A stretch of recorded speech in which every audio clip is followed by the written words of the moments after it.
Welcome to the Hollywood Raw YouTube page, guys. We're happy to have you here. Make sure you like, subscribe, leave us comments, do all the stuff. What are you waiting for? Let's go. I got a drug addiction to feed.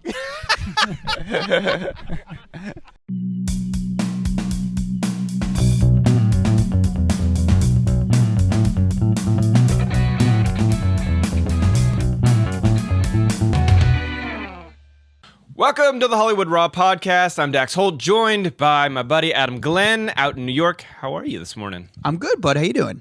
I can't complain. I'm ready to get into the Raw rundown, get everyone caught up on all the biggest entertainment stories of the week to lead them into the weekend feeling knowledgeable. So let's jump in. What do we want to start, 10 or 1? Let's start with 10. Okay. So number 10, that big old Snapchat filter of everyone crying. Was it based off of Amber Heard's crying face at the trial? That is the big question. What are your thoughts first before I get into what the real answer is? I think it had to spark it a little bit. It's not based on it. However, I think it's the best filter Snapchat has done in a long time. Maybe ever. It makes me laugh so hard every time. Like, did you see the one where it's like a group of people in the club and the like cameras going around and everyone looks like they're sobbing while they're like dancing in the club? It is so good. It's actually like very realistic. I love this filter. It looks real. It looks super real, or like a lot of people put it on the stars at the Met Gala, so they're like walking the red carpet looking like they're just crying. So good. So good. So here's the thing, though. Snapchat is dispelling that rumor. They're saying, no, this is not based on Amber Heard's crying face. We're sorry. This is simply just... a sad face. It's a filter that took off, and apparently it's really just comes down to the timing, and people are kind of correlating themselves, but Snapchat themselves are not publicly saying this is based on Amber Heard. And I got to also think, I mean, that crying moment that happened in court was really recent. I don't know how quickly filters are made. So apparently they were working on this filter for 6 months prior. So I don't think they're able to. It just coincidentally, it worked out with the Amber Heard case. So it's good promotion for them. I'm sure they're not angry about it. It's a great filter. I'm excited to see what they do next. All right, what's number 9? Do you want to see Madonna's vagina? Yes. I mean, should I say again? Well, there is now an NFT out there. It is a 3D model of her body and a really close-up shot of her down there. Basically, she collaborated with Beeple to create a series of X-rated graphics showing her fully nude, giving birth to butterflies, insects, trees, all kinds of stuff. The creation is called Mother of Creation. It's a whole NFT collection. They're being sold for charity, and I'm telling you, if you want to see this thing, you go on over. Let me find the name of the. You can go to, what the hell is this? What is the name of the website? motherofcreation.xyz is where you can check it out, and it's pretty intense, dude. It's interesting. You know, she worked with Beeple, who's one of probably the most successful artists when it comes to the whole NFT world. He made a lot of money doing it. It's not what you think, though. Like, I think the average pervert like you and I are just gonna be like, oh my God, we're gonna see fucking Madonna's vagina, but you don't exactly see it. It's a digital artwork. Yes, you do. Well, I mean, is it? You see a rendering of what it could potentially look like. Yeah, but like I want to. About 30 years ago, by the way. Yeah, really young in this thing. Exactly, but I don't know. I'm curious how much it's going to go for. I want to see how many people are that into it and are invested into this. Again, Beeple is one of the biggest artists out there. Is this something, Dax, you would try to bid on? Hell no. No. What? No. What, are you crazy? Number one, I'd have to explain to my wife why I just dropped $10,000 on some NFT of Madonna's vagine. Yeah. But number two, no, I'm just not into so much the NFT stuff, just because I'm like, I feel like my money's going to go out the window in a couple of years. They're going to be like, oh, these are worth nothing now. Yeah, and plus this is everywhere. But this one's weird, like very really, weird, really weird. Came out of left field, or not really, because it's Madonna, and she's, if you've been following her on social media lately, she's been posting some very interesting. She looks interesting. She's like, honestly, I don't want to say she looks bad. Here's the thing. If you're one of Madonna's 17 children, like, do you not feel like, oh, Mom, like, do you really need a tree growing out of your vag? Like, no, just stop. Like, you're 63 now. Stop, Mom. I know. All right, what's number 8? All right, number 8, Jesse Williams saying, listen, guys, I know you saw my weighing this week, but it's just a body, not a big deal. So if you've been on the internet lately, Jesse Williams, the actor, he is in a new Broadway play called Take Me Out, and there's a nude scene in there, and a part of the theater, you know, to go in to watch, you're supposed to put your cell phone away, hide it in a bag, like you can't take photos. Someone snuck in their camera. Someone got video of him walking around on stage with us weighing out, and then put it out all over the internet. It was, this made quite the hell of a wave of people talking about it. And he was on Watch What Happens Live, and he said, listen, once you see it, you realize, whatever, it's a boy. I like how he put that. That's funny. You just have to make not a big deal of it. And, you know, he's kind of right. It's like, once you've seen one weighing, you kind of seen them all. Yeah, he's not the first actor to go naked on Broadway. Do you remember a few years ago, Daniel Radcliffe was naked on Broadway? I think that was more of a shock. I mean, Daniel Radcliffe, and the photos came out about Daniel Radcliffe, and it wasn't that big a deal, but somehow this Jesse Williams thing became a very big deal. But it's excellent promotion for the play. Huge promotion for it. You got to imagine ticket sales have gone through the roof with this coming out. Not only that, hours before this got leaked, he was nominated for a Tony Award for Best Performance by a Featured Actor. I'm like, well, now he's going to get it. Yeah. I mean, this is such a great campaign. Do you think this was set up, though, Dax? Do you think this was sort of, we don't know, but, you know, again, we're just speculating. Do you think there's he's got nothing to be ashamed of, so I don't know why he wouldn't almost want it out there. You know what I'm saying? Yeah. It doesn't matter at this point. You know, at the end of the day, it doesn't matter. I wonder I don't think it hurts his acting career. I don't think it hurts his reputation. I think all it did was do good for Jesse Williams, in my opinion. Yeah, they are cracking down to make sure no one is able to sneak their camera in, so there'll be no more photos of his. It's already out. Yeah. Now ticket sales just go through the roof. Yeah, good for him. Good move. Good move for the play. Whoever was behind it, you know, smart move. You're really helping him out. He's not angry about it. He's already naked at this point, so who does he care if it's on the internet? All right, what is number 7? Number 7, Young Thug's song lyrics are being basically used against him as evidence in his gang indictment. This is a really interesting story. So, he's a Grammy-winning artist. It's 56-count gang indictment, and this is a really big deal. He's in court, but the interesting part is they are now submitting 88 pages of this are different song lyrics that he is saying over the years. And let me give you some examples of them. I'm prepared to take them down. Murder gang shit. I've never killed anyone, but I got something to do with that body. All kinds of lines and lyrics. And this has been a problem for years because you got to realize when artists write songs, that doesn't mean it's their daily life. That means they are producing art. And so when you then go and use it against them, this happened with Tekashi 6ix9ine as well, you don't know if it's true. That just because they sing about it, that doesn't mean it's true. And so to bring it into a court of law and convince a bunch of jurors that this is this person's persona, all these artists, they lie, they embellish, they do all this because it makes good music. And if you remember, I think it was a couple of years ago, there was a bunch of big rappers and musical artists that came together to introduce this bill in New York called Rap Music on Trial. And it was like Jay-Z, Meek Mill, Big Sean, Kelly Rowland, all saying, listen, you need to prevent lyrics from entering the courthouse as evidence in criminal cases because these are musicians and this is art. What do you think about this, Adam? Yeah, I think they use rap as a... You know, this is what the artists say. They say rap is it's an art form, so you can't use emotions from music against them in a court case. But I think there's sometimes a difference because I guess I'm not a lawyer, but what I could say is there's a difference between they're not bringing it if Taylor Swift is on trial, they're not bringing in her music.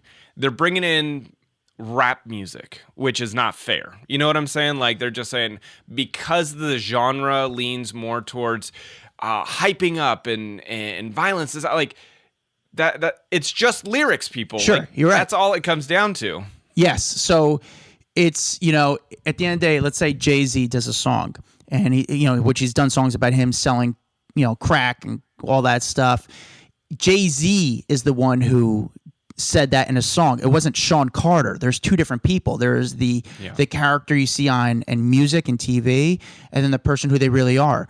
So at the end of the day, when you're in court, it's, you're innocent until proven guilty. You can't prove that the stuff they just said is, in a song where they're, as a character, as definitely in rap, like Tekashi 6ix9ine, that's not his real name. It'd be like he's a character. It'd be like Donald Faison on trial, and they're pulling in, videos of him on Scrubs. Yeah, like using exactly. Against him. That's the best way to show it. No, it's art. What are you talking about?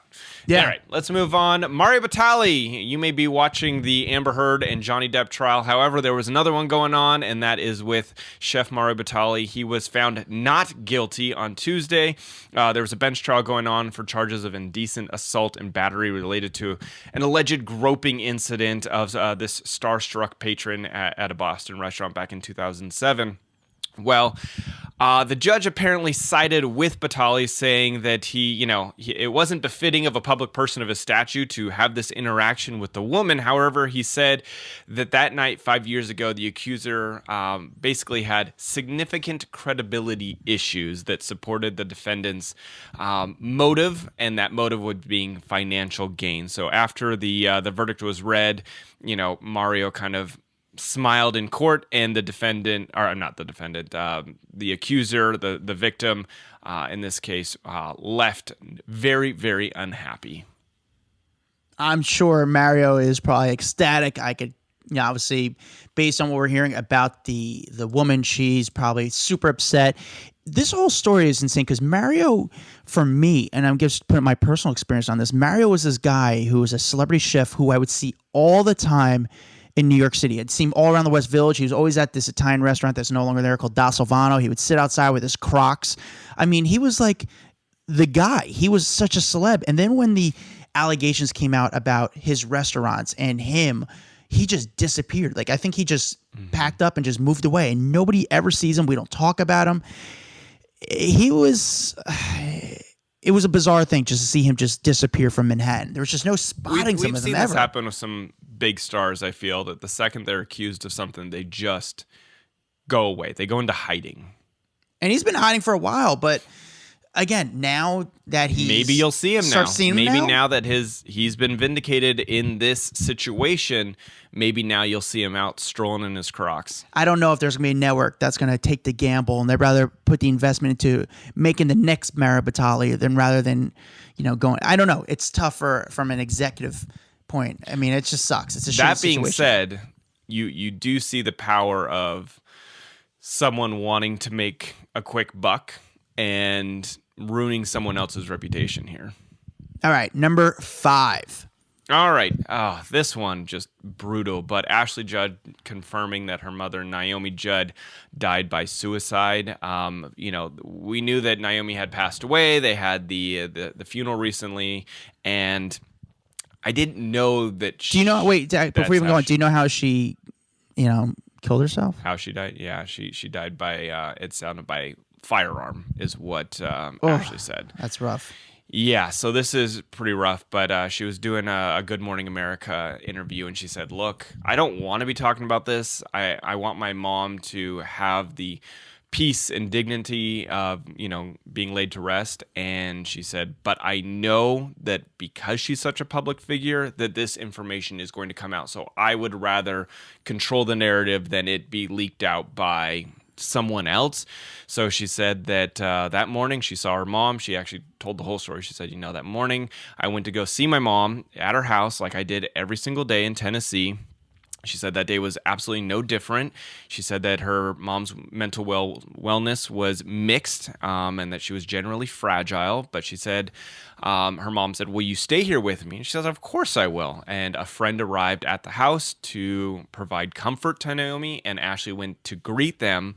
And then by the time she went back upstairs to let her know that her friend was there, she discovered her. Wow. So she's like, I have both grief, trauma from discovering my mom. But, she said like mental illness was a big issue with her mom, and she would struggle on a daily basis. And, it was kept out of the public eye, but that was the truth of the fact. I think, it's a very, very sad situation. I give a lot of props to Ashley Judd for being very honest about it, and also kind of just talking about it. I think she is helping people by discussing it, but she's been very, very honest about it. Like, listen, my mom had, they didn't wait too long. My mom had her issues.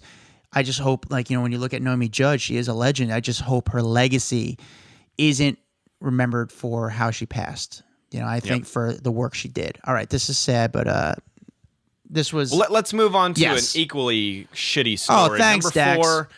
Selma Blair admitted that she was already drinking at the age of 7. So she has a new book coming out. She beat me by 2 years. Oh, no, I'm sorry. All right. Oh, shut up. Get out of here. So Selma Blair's got a new memoir coming out called Mean Baby, and she did an interview with Samantha Guthrie, basically detailing a lot of her experience, number one, with multiple sclerosis, but also... in this book, she talked about some really dark things that happened in her life, from being violated by an educator when she was super young, drinking alcohol out of the bottle at the age of 7, and experiencing physical pain that she now believes could have been early signs of MS. And she reflects on it all. Apparently, this is a really intimate book about her life and all of her struggles. And I mean, breaks my heart to think that she was picking up a bottle because she was not in a good home at all at the age of 7. Like, my kids, I've got a 6-year-old and a 10-year-old, and almost 10-year-old, and I can't imagine them drinking alcohol and getting drunk at that age. Was she... I'm not familiar. Was she a child actress at all? Was she acting at that time? Do you know? I don't know. I don't know a lot about her life. I feel like I was introduced to her... what was that big movie again? Cruel Intentions. What is it? Cruel Intentions? Yes. That was kind of the point at which I knew her. Yeah. But she was already a grown adult at that point. But I don't know. She says she hasn't had a drink since around 2016, when she was on a plane, and she passed out on a plane with her son, who was, I think, very young at the time, and she was carried off the aircraft on a stretcher, which is... pretty wild situation for her and her son. So, but this book, she goes very, very into detail about her wild past. It's almost like, remember the Anthony Kiedis from Red Hot Kiedis from Red Hot Chili Peppers wrote Scar Tissue. This is like her Scar Tissue book. So I'm excited for this one to read. See her get candid. All right, what's next? All right, number 3, Gwyneth Paltrow. You know those alpaca wool diapers that Goop was putting out there? There's $120 for a pack of 12 of them, and they were basically designer wool covered with like jewels and gemstones with a scent of jasmine. Yeah. Apparently that whole thing was fake, so don't believe it. Goop was not actually putting out those diapers. It was a whole ploy to get people to talk about it. It was a ploy for them to sell the vagina candles, wasn't it, Dax? That's what they did. They're like, all right, sorry, we're just joking. Go back, and then they just resell their vagina candles. Go back and smell the vagina candles. Yeah, so she said, no, this was to raise awareness for the fact that people are, the government is taxing too much on diapers, that families can't afford diapers anymore. And so that was the real purpose. So yes, it was a joke, but more to raise awareness on a bigger problem and a bigger issue going on in America. So no, you cannot get diapers lined with virgin alpaca wool fashioned with amber gemstones. Not going to happen. Listen, very smart by Gwyneth Paltrow and the Goop team. I think that's I'm for that cause. To lower the tax on diapers is one of those things where everyone needs. It's like it's you just need it. I don't know what to say. Expensive as F. They are very expensive. They're already expensive. The tax is expensive on them. Like, give parents a break, as if being a new parent isn't hard enough. That might be the only thing, like one of the biggest things I would say that should not be taxed, or the tax should be as low as possible on. Absolutely. I can't think of anything else that could really, maybe some food, but like even more than food. There's a couple other things that, like, as a new parent, and if you are in dire straits. I mean, what do you do if you can't afford diapers? Yeah. That's rough. All right, let's move on. Number 2, Kendrick Lamar apparently had another kid and nobody knew about it. So Kendrick Lamar revealed his new album cover for his new single, The Heart Part 5, which is a part of the new album, Mr. Morale and the Big Steppers. So he reveals this artwork, and we all know that he had one kid, but on the cover of the art, there's another baby in there that no one knew about it. So it's him, his longtime partner. I forget her name. Oh my God, it's slipping my mind. What's his girlfriend's name? Whitney. There we go. Yeah. Whitney, and then their 2 children. So this was a big deal. Yeah. They're both Compton people. I mean, is this really a big deal, Dax? Let's be honest. Yes. When Why? someone like Kendrick Lamar has a baby and no one knows about it for the whole 9 months that are able to keep it out of the spotlight. Yes, because I'm always amazed when a celebrity can go through a pregnancy, give birth, and like no one knew. Like, think about all the people they had to come in contact with that knew and nothing got out. It's pretty amazing. Yeah, but Kendrick to me is like a phenomenon a little bit where it's like we hear so much about him, but we don't know much about his like I don't know. Kendrick to me is like in the rap world, like it's like him and J. Cole where like they're the best guys out there, but we don't like really hear much about them. We don't see much about them. Because he stays out of the spotlight. Smart guy. Yeah. All right. What's number 1? Number 1, Hilary Duff, bearing it all, getting naked.